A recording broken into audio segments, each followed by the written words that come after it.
ನಮಸ್ಕಾರ ಎಲ್ಲರಿಗೂ. ನಾವು ಈ ಇಂದಿನ ವಿಡಿಯೋದಲ್ಲಿ ಆರ್ಟಿಕಲ್ 77 ಸಬ್ ಕ್ಲಾಸ್ 1 ಬಗ್ಗೆ ಡಿಸ್ಕಷನ್ ಮಾಡಿದ್ವಿ. ಏನು ಹೇಳ್ತೈತಿ? ಎಲ್ಲ ಕಾರ್ಯಾಂಗದ ಕಾರ್ಯಗಳು ರಾಷ್ಟ್ರಪತಿಯ ಹೆಸರಿನಲ್ಲಿ ನಡೀಬೇಕು. ಇನ್ ದ ನೇಮ್ ಆಫ್ ರಾಷ್ಟ್ರಪತಿಯ ಹೆಸರಿನಲ್ಲಿ ನಡೀಬೇಕು ಅಂತೇಳಿ ಹೇಳ್ತೈತಿ.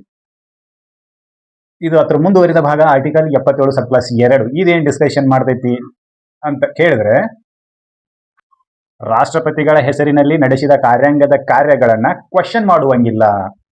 Not question in any court. ಏನು, ರಾಷ್ಟ್ರಪತಿಗಳ ಹೆಸರಿನಲ್ಲಿ ಮಾಡಲಾಗಿರ್ತಕ್ಕಂಥ ಕಾರ್ಯಾಂಗದ ಕಾರ್ಯಗಳನ್ನ ರಾಷ್ಟ್ರಪತಿಗಳು ಅಥೆಂಟಿಕೇಟ್ ಮಾಡಿಲ್ಲ, ದೃಢೀಕರಿಸಿಲ್ಲ ಅಂತ ಹೇಳಿ, ಅಥವಾ ರಾಷ್ಟ್ರಪತಿಗಳು ಸಹಿ ಮಾಡಿಲ್ಲ ಅಂತ ಹೇಳಿ ನೀವು ಕೋರ್ಟ್ನಲ್ಲಿ ಕ್ವಶನ್ ಮಾಡೋಂಗಿಲ್ಲ ಅಂತೇಳಿ ಆರ್ಟಿಕಲ್ 77 ಸಬ್ ಕ್ಲಾಸ್ 2 ಹೇಳ್ತೈತೆ. ಅದನ್ನ ಇವತ್ತು ಡಿಸ್ಕಷನ್ ಮಾಡಬೇಕು.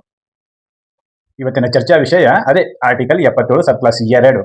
ರಾಷ್ಟ್ರಪತಿಯ ಹೆಸರಿನಲ್ಲಿ ನಡೆಸಿರ್ತಕ್ಕಂಥ ಕಾರ್ಯಾಂಗದ ಕಾರ್ಯಗಳನ್ನ ರಾಷ್ಟ್ರಪತಿಗಳು ದೃಢಪಡಿಸಿಲ್ಲ ಅಥವಾ ರಾಷ್ಟ್ರಪತಿಗಳು ಖುದ್ದು ಸಹಿ ಮಾಡಿಲ್ಲ ಅನ್ನೋ ಒಂದು ಆಧಾರದ ಮೇಲೆ ನೀವು ಯಾವುದೇ ನ್ಯಾಯಾಲಯದಲ್ಲಿ ಅವುಗಳನ್ನ ಕ್ವಶನ್ ಮಾಡಕ್ ಬರೋದಿಲ್ಲ ಅಂತೇಳಿ ಆರ್ಟಿಕಲ್ 77 ಸಬ್ ಕ್ಲಾಸ್ 2 ಹೇಳ್ತೈತಿ. ಅದೇನು ಹೇಳ್ತೈತಿ ಅನ್ನೋದನ್ನ ಸಂಪೂರ್ಣವಾಗಿ ಡಿಸ್ಕಷನ್ ಮಾಡೋಣ. ಈ ವಿಡಿಯೋನ ಪೂರ್ತಿಯಾಗಿ ನೋಡಿದ್ರೆ ಎಲ್ಲ ಮಾಹಿತಿಗಳು ಗೊತ್ತಾಗ್ತೈತಿ. ಹೌದಾ? ಸರಿ, ಸ್ಟಾರ್ಟ್ ಮಾಡೋಣ. ಏನ್ ಹೇಳ್ತೈತಿ? Orders and other instruments made and executed in the name of the President shall be authenticated in such a manner as may be specified in rules to be made by the President. ಇದು ಒಂದು term. ಏನು ಫಸ್ಟಿಗೆ ನಾನು ಹೇಳ್ತೈತಿ, orders and other instruments made and executed in the name of the president. It is the part of the article 77 sub clause 1.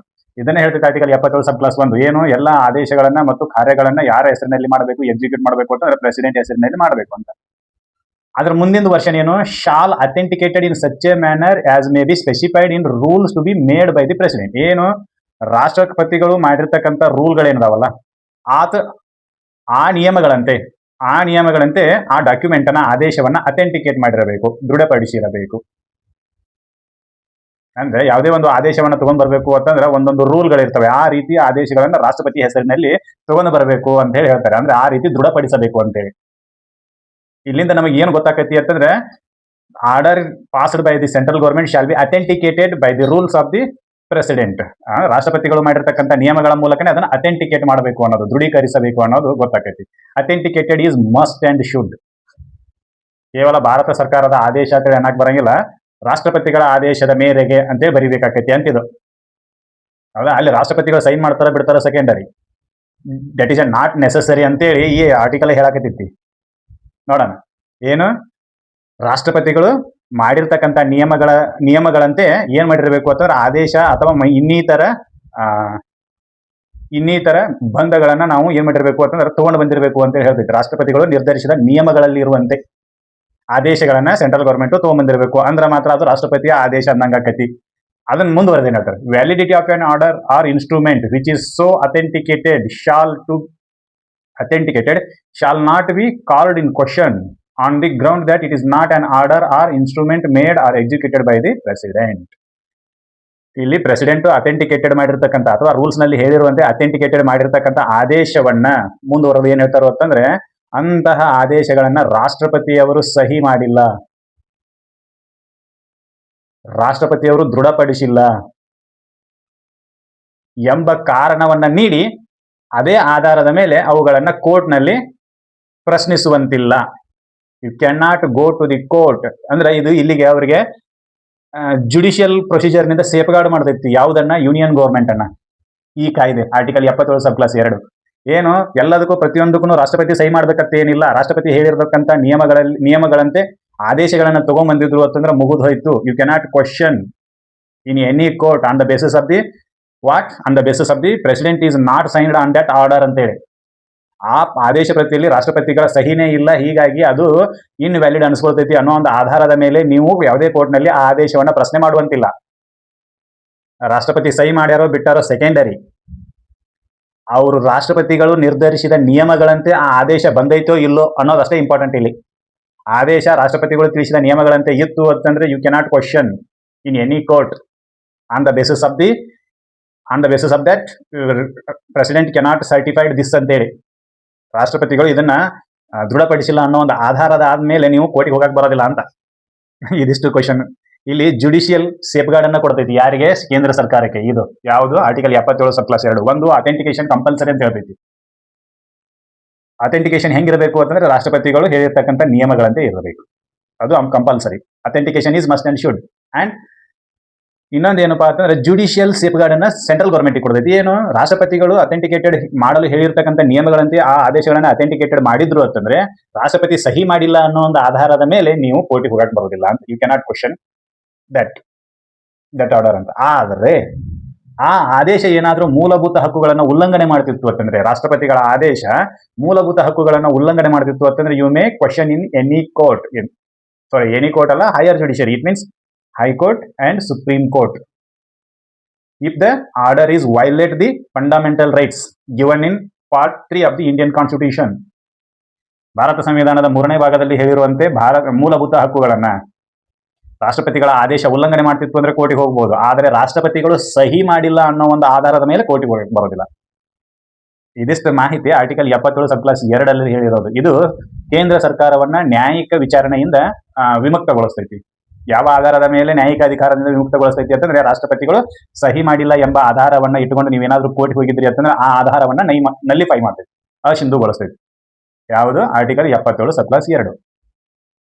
ಅರ್ಥ ಆಯ್ತಾ? ಯಾಕಂದ್ರೆ ರಾಷ್ಟ್ರಪತಿ ಎಲ್ಲದಕ್ಕೂ ಸಹಿ ಮಾಡಕ್ ಬರೋದಿಲ್ಲ, ಸೆಕ್ರೆಟರಿಗಳು ಸಹಿ ಮಾಡ್ತಿರ್ತಾರೆ. ಹೌದಾ? ರಾಷ್ಟ್ರಪತಿಯ ಪರವಾಗಿ ಸೆಕ್ರೆಟರಿ ಸಹಿ ಮಾಡ್ತಿರ್ತಾರೆ. ಆ ರೀತಿ ಸಹಿಗಳಿರ್ತವೆ. ಈಗ ಖುದ್ದ ರಾಷ್ಟ್ರಪತಿನೇ ಸಹಿ ಮಾಡಿಲ್ರಿ, ಬರೀ ಸೆಕ್ರೆಟರಿ ಸಹಿ ಮಾಡ್ಯಾನೋ ಇದು ವ್ಯಾಲಿಡ್ ಅಲ್ಲ ಅಂತೇಳಿ ನೀವು ಕೋರ್ಟಿಗೆ ಕ್ವಶನ್ ಮಾಡಕ್ ಬರೋದಿಲ್ಲ, ಕೋರ್ಟ್ ನಲ್ಲಿ ಕ್ವಶನ್ ಮಾಡಕ್ ಬರೋದಿಲ್ಲ. ಹಿಂಗ್ ಹೋಗಿದ್ದಾರೆ ಅನ್ನಾರ ನೋಡ್ರಿ ಅವ್ರಿಗೆ ಪ್ರಾವಿಷನ್ ಆರ್ಟಿಕಲ್ 77 ಸಬ್ ಕ್ಲಾಸ್ 2 ಆ ಪ್ರಾವಿಷನ್ ದೊಳಗೆ ಹೇಳ್ತೈತಿ ನೀವು ಹಿಂಗ ಕ್ವಶನ್ ಮಾಡಕ್ ಬರಂಗಿಲ್ಲ ಅಂತೇಳಿ. ಹೌದಾ? ಇದನ್ನ ಶಂಶೇರ್ ಸಿಂಗ್ ಕೇಸ್ ನಲ್ಲಿ ಸುಪ್ರೀಂ ಕೋರ್ಟ್ ಏನ್ ಮಾಡ್ತೈತಿ? ರಿಅಟಾರೇಟೆಡ್ ಮಾಡ್ತೈತಿ, ಮರು ದೃಢೀಕರಣ ಮಾಡ್ತೈತಿ. ಯಾವುದು? Supreme court. ಯಾವ ಕೇಸ್ನಲ್ಲಿ? ಶಂಶೇರ್ ಸಿಂಗ್ ಕೇಸ್ನಲ್ಲಿ. ಶಂಶೇರ್ ಸಿಂಗ್ ಕೇಸ್ನಲ್ಲಿ ಹಿಂಗಾಗಿರ್ತೈತಿ, ರಾಷ್ಟ್ರಪತಿ ಸಹಿ ಮಾಡಿಲ್ರಿ ಅಂತೇಳಿ ಅವ ಕ್ವಶನ್ ಮಾಡಿರ್ತಾನೆ. ಆದೇಶದ ಮೇಲೆ ರಾಷ್ಟ್ರಪತಿಯ ಸಹಿ ಇಲ್ಲ ಅಂತೇಳಿ ಅವಾಗ ಹೇಳ್ತಾರೆ ಅವರು, ರಾಷ್ಟ್ರಪತಿಯ ಸಹಿ ಪ್ರತಿಯೊಂದಕ್ಕೂ ಅವಶ್ಯಕತೆ ಇಲ್ಲ, ಇನ್ ದ ನೇಮ್ ಆಫ್ ದಿ ರಾಷ್ಟ್ರಪತಿ ಅಂತ ಹೇಳಿದಾರೆ. But certified and authenticated by the ರಾಷ್ಟ್ರಪತಿ ಅಂತ ಅನ್ನೋದಿಲ್ಲ. ಏನು? All executive functions R carried out in the name of the president ಅಂತಾರೆ. ರಾಷ್ಟ್ರಪತಿ ಹೆಸರಿನಲ್ಲಿ ಎಲ್ಲ ಕಾರ್ಯಗಳನ್ನ ಮಾಡಬೇಕು ಅಂತ ಹೇಳ್ತಾರೆ, ಹೊರತಾಗಿ ರಾಷ್ಟ್ರಪತಿಗೆ ಎಲ್ಲ ಆದೇಶಗಳಿಗೂ ಸಹಿ ಮಾಡಬೇಕು ಅಂತ ಹೇಳಿಲ್ಲ. ಅದನ್ನ ದೃಢಪಡಿಸೋದು ಯಾವುದು ಅಂತಂದ್ರೆ ಆರ್ಟಿಕಲ್ 77 ಸಬ್ ಕ್ಲಾಸ್ 2. ಯಾಕಂತಂದ್ರೆ ರಾಷ್ಟ್ರಪತಿಗಳು ನಾ ಸಹಿ ಮಾಡಕ್ ಆಗೋದಿಲ್ಲ ಅಂತೇಳಿ ಅವ್ರು ಏನ್ ಮಾಡಿರ್ತಾರೋ ಅಂತಂದ್ರೆ ಅವ್ರದೇ ಒಂದು ಫಾರ್ಮ್ಯಾಟ್ ಕೊಟ್ಟಿರ್ತಾರೆ. ಈ ಫಾರ್ಮ್ಯಾಟ್ ನಲ್ಲಿ ನೀವು ಈ ರೀತಿ ಆದೇಶಗಳನ್ನ ಮಾಡ್ರಿ ಅಂತೇಳಿ, ಗೌರ್ಮೆಂಟ್ ಆದೇಶಗಳನ್ನ ಪಾಸ್ ಮಾಡ್ರಿ ಅಂತೇಳಿ ಆ ಫಾರ್ಮ್ಯಾಟ್ ನಾಗ ಇದ್ದು ಅಂತಂದ್ರೆ ಮುಗಿದೋಯ್ತು. ನಾವು ಆರ್ಟಿಕಲ್ 77 ಸಬ್ ಕ್ಲಾಸ್ 1 ಡಿಸ್ಕಷನ್ ಮಾಡಬೇಕಾದ್ರೆ ಏನು state of Bihar versus Kripalu Shankar ಕೇಸ್ನಲ್ಲಿ ಇರ್ರೆಗ್ಯುಲಾರಿಟಿ ಆಧಾರದ ಮೇಲೆ ನೀವು ಕ್ವಶನ್ ಮಾಡಕ್ ಬರೋದಿಲ್ಲ ಅಂತೇಳಿ ಸುಪ್ರೀಂ ಕೋರ್ಟ್ ಹೇಳಿರ್ತೈತಿ. ಅದನ್ನೇ ಇಲ್ಲಿ ಕಂಟಿನ್ಯೂಷನ್ ಮಾಡ್ತೀವಿ ಶಂಶೇರ್ ಸಿಂಗ್ ಕೇಸ್ನಲ್ಲಿ. ಬರೀ ಇರ್ರೆಗ್ಯುಲಾರಿಟಿ ಅಲ್ಲ, ರಾಷ್ಟ್ರಪತಿ ಸಹಿ ಇರಲಿಲ್ಲ ಅಂತಂದ್ರೆ ಇನ್ ವ್ಯಾಲಿಡ್ ಆಗೋದಿಲ್ಲ ಅಂತೇಳಿ ಜಜ್ಮೆಂಟ್ ಬರ್ತೈತಿ. You cannot question that order merely on the basis of the president is not signed on order ಅಂತೇಳಿ. ಸರ್ಕಾರ ತಗೊಂಡು ಬಂದಿರತಕ್ಕಂಥ ಆದೇಶದ ಮೇಲೆ ರಾಷ್ಟ್ರಪತಿಗಳ ಸಹಿ ಇಲ್ಲ, ಹೀಗಾಗಿ ಆ ಆದೇಶ ಸಂವಿಧಾನದ ಉಲ್ಲಂಘನೆ ಮಾಡ್ತೈತಿ, ಅದನ್ನ ಇನ್ ವ್ಯಾಲಿಡ್ ಮಾಡ್ರಿ, ಅಸಿಂಧು ಮಾಡ್ರಿ ಅಂತೇಳಿ ಕೇಳಕ್ ಬರೋದಿಲ್ಲ ಅಂತ ಹೇಳ್ತಾರೆ. ಹೌದಾ? ಇದು ಮಾಹಿತಿ ಗೊತ್ತಿರಬೇಕು. ಎಲ್ಲದಕ್ಕೂ ರಾಷ್ಟ್ರಪತಿಗಳೇ ಸಹಿ ಮಾಡೋಕ್ಕಾಗೋದಿಲ್ಲ. ರಾಷ್ಟ್ರಪತಿಗಳಿಗೆ ಸಹಿ ಮಾಡುವ ವಿಚಾರ ಬಂದಾಗ ಮಾತ್ರ ವಿಚಾರ ಮಾಡ್ತಾರೆ. ಅಲ್ಲಿ ಕ್ಲಿಯರ್ ಕಟ್ ಹೇಳ್ತಾರೆ, ಎಲ್ಲ ಕಾರ್ಯಾಂಗೀಯ ಕಾರ್ಯಗಳು ರಾಷ್ಟ್ರಪತಿ ಹೆಸರಿನಾಗ ನಡಿಬೇಕು, by order of the president ಅಂತೇಳಿ. ಈಗ ಕೆಲವೊಂದಿಷ್ಟು ಕಡೆ ಸಮನ್ಸ್ ಅದು ಇಶ್ಯೂ ಮಾಡ್ತಾರೆ ಕೋರ್ಟ್ನವರು, ಕೋರ್ಟ್ನಿಂದ ಸಮನ್ಸ್ ಬಂದಿರ್ತೈತಿ, ಬೈ ಆರ್ಡರ್ ಆಫ್ ಕೋರ್ಟ್ ಅಂತೇಳಿ ಬರೋದು ಅಲ್ಲಿ ಯಾರು ಮಾಡಿರ್ತಾರೆ? CMO ಸಹಿ ಮಾಡಿರ್ತಾರೆ, ಚೀಫ್ ಮಿನಿಸ್ಟ್ರಿಯಲ್ ಆಫೀಸರ್ ಅಂತ ಕರಿತೀವಿ ಅವ್ರಿಗೆ, ಅವರು ಸಹಿ ಮಾಡಿರ್ತಾರೆ. ಅಲ್ಲಿ ಬರೀತಾರೆ BOC, by order of court. ಕೋರ್ಟ್ನ ಆದೇಶದಂತೆ ಅಲ್ಲಿ ಕೋರ್ಟ್ನ ಜಡ್ಜ್ ಸಾಹೇಬರು ಸಹಿ ಮಾಡಿರೋದಿಲ್ಲ. ಕೆಲವೊಂದಿಷ್ಟು ಸಮನ್ಸ್ಗೆ, ನೋಟಿಸ್ಗೆ ಯಾರು ಸಹಿ ಮಾಡಿರ್ತಾರೆ? CMO ಸಹಿ ಮಾಡಿರ್ತಾರೆ. ಯಾರ ಆದೇಶದ ಮೇರೆಗೆ? ಜಡ್ಜ್ ಸಾಹೇಬರವರ ಆದೇಶದ ಮೇರೆಗೆ. ಹಂಗೇನೆ ರಾಷ್ಟ್ರಪತಿಗಳ ಆದೇಶದ ಮೇರೆಗೆ ಇಲ್ಲಿ ಬೇರೆ ಆಫೀಸರ್ಸ್ ಸಹಿ ಮಾಡಿರ್ತಾರೆ. ಯಾವುದರ ಮೇಲೆ? ಆದೇಶಗಳ ಮೇಲೆ. ಹಂಗಾಗಿ ಅದನ್ನ ನೀವು ಕ್ವಶನ್ ಮಾಡಕ್ ಬರೋದಿಲ್ಲ. ಇಲ್ಲಿ ನೋಟಿಸ್ ಸರ್ ಸಾಹೇಬ್ರ ಜಡ್ಜ್ ಸಾಹೇಬ್ರ ಸೈನ್ ಇಲ್ರಿ, ಯಾರೋ CMO ಸಹಿ ಮಾಡ್ಯಾರಿ, ಇದು ನಂದು ಜಡ್ಜ್ ಸಾಹೇಬ್ರ ಮಾಡಿರ್ತಕ್ಕಂಥ ಆದೇಶ ಅಲ್ಲ ಅಂತ ಕೇಳಕ್ ಬರಂಗಿಲ್ಲ. ಅಲ್ಲಿ ಬರೆದಿರ್ತಾರೆ BOC ಅಂತ, ಬೈ ಆರ್ಡರ್ ಆಫ್ ಕೋರ್ಟ್ ಅಂತ. ಹೌದಾ? ಕೋರ್ಟ್ನ ಆದೇಶದಂತೆ ಬರ್ದಿರ್ತಾರ ಅಲ್ಲಿ. ಇಂತಹ ಸೂಕ್ಷ್ಮಗಳನ್ನ article 77 sub class 2 clear cut ಆಗಿ ಬರೀತಾರೆ. ಮುಂದೊಂದಿನ ಇಂಥವ್ರು ಹುಟ್ಕೊಂತಾರೆ, ಕ್ವಶನ್ ಮಾಡ್ತಾರೆ. ರಾಷ್ಟ್ರಪತಿ ಸಹಿ ಮಾಡಿಲ್ಲ ಅನ್ನೋ ಒಂದು ಆಧಾರದ ಮೇಲೆ ಆದೇಶವನ್ನ ಕ್ವಶನ್ ಮಾಡ್ತಾರೆ ಅಂತ ತಿಳ್ಕೊಂಡನ ಏನ್ ಮಾಡಿದ್ರು ಅಂತಂದ್ರೆ ಅವರು ಈ ಹಾದಿಯನ್ನ ಸಂವಿಧಾನದಲ್ಲಿ ಬರೆದಿಟ್ರು. ಏನಂತ ಹೇಳಿ? You cannot question merely on the basis of the president is not signed on the order ಅಂತೇಳಿ. ಹೌದಾ? ರಾಷ್ಟ್ರಪತಿಗಳು ಕೇವಲ ರಾಷ್ಟ್ರಪತಿಗಳು ಆದೇಶದ ಮೇಲೆ ಸಹಿ ಮಾಡಿಲ್ಲ ಅನ್ನೋ ಒಂದು ಕಾರಣಕ್ಕಾಗಿ ಆ ಆದೇಶವನ್ನ ನೀವು ಕೋರ್ಟ್ ನಲ್ಲಿ ಪ್ರಶ್ನೆ ಮಾಡಕ್ ಬರೋದಿಲ್ಲ. ಆದ್ರೆ ಆ ಆದೇಶದಲ್ಲಿ ಏನಾದ್ರೂ ಮೂಲಭೂತ ಹಕ್ಕುಗಳ ಉಲ್ಲಂಘನೆ ಆಗತ್ತಿದ್ದು ಅಂತಂದ್ರೆ that on order will violate the fundamental rights ಅಂತೇಳಿ ಇತ್ತು ಅಂತಂದ್ರೆ you can question you will question that order in supreme court or high court. ರಾಷ್ಟ್ರಪತಿಗಳ ಆದೇಶವು ಮೂಲಭೂತ ಹಕ್ಕುಗಳನ್ನು ಉಲ್ಲಂಘನೆ ಮಾಡ್ತಿದ್ವು ಅಂತಂದ್ರೆ ನಾವು ಅದನ್ನ ಕ್ವಶನ್ ಮಾಡಬಹುದು, ಪ್ರಶ್ನೆ ಮಾಡಬಹುದು. ಆದರೆ ರಾಷ್ಟ್ರಪತಿಗಳು ಸಹಿ ಮಾಡಿಲ್ಲ ಅನ್ನೋ ಒಂದು ಕಾರಣಕ್ಕೆ ನಾವು ಕ್ವಶನ್ ಮಾಡಕ್ ಬರೋದಿಲ್ಲ. ಇದು ಆರ್ಟಿಕಲ್ 77 ಸಬ್+2. ಈ ಮಾಹಿತಿ ನಿಮಗೆಲ್ಲ ಇಷ್ಟ ಆಗೈತೆ ಅಂತ ಅನ್ಕೊಂತೀನಿ. ಇಷ್ಟ ಆಗಿತ್ತು ಅಂದ್ರೆ ಈ ಮಾಹಿತಿನ ಎಲ್ಲರಿಗೂ ಶೇರ್ ಮಾಡ್ರಿ, ನಮ್ಮ ಚಾನಲ್ ಅನ್ನ ಸಬ್ಸ್ಕ್ರೈಬ್ ಮಾಡ್ರಿ, ಆಮೇಲೆ ಲೈಕ್ಸು ಕಮೆಂಟು ಮಾಡ್ರಿ ಅಂತ ಹೇಳ್ತಾ ಮುಂದಿನ ವಿಡಿಯೋದಲ್ಲಿ ಆರ್ಟಿಕಲ್ 77 ಸಬ್+3 ಬಗ್ಗೆ ಡಿಸ್ಕಷನ್ ಮಾಡೋಣ. ಅಲ್ಲಿವರೆಗೂ ಧನ್ಯವಾದಗಳು.